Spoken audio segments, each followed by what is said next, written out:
in sort of the 12-step fellowship philosophy and the language of that recovery community. They talk about people can get arrested, they can go to jail, they can lose their homes, you can take their kids away, you can pray over them, you can threaten them, you can beat them, you can abandon them, but they won't stop using until they want to stop using. And people generally stop using because the pain of staying the same becomes greater than the fear of changing. And so when they get to that spiritual bottom, like I said, that crisis of that sort of critical crisis, that spiritual crisis, they decide to change.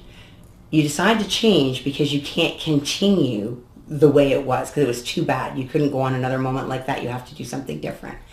That will only carry you so far, because when you stop and you make that change, gradually the circumstances that drove you to that point start going away. You start feeling good.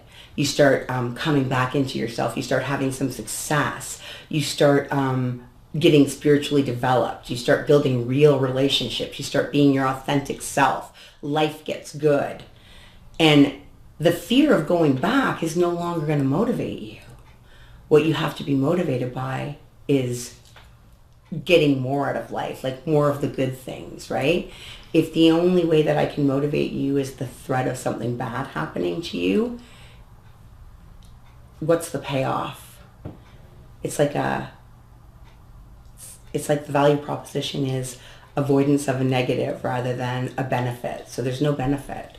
There's only avoidance of a detriment. And that's what we try and build in is, what do you want to get out of life? What are your goals in recovery? Not just stopping drugs. So you've stopped drugs. Now, how are you going to reward yourself? What are you going to get for stopping drugs? Not what are you going to not have to suffer through anymore. If you or a loved one are looking for help with substance abuse, call our 24/7 helpline at 1-800-615-1067. A caring addiction advisor is awaiting your call.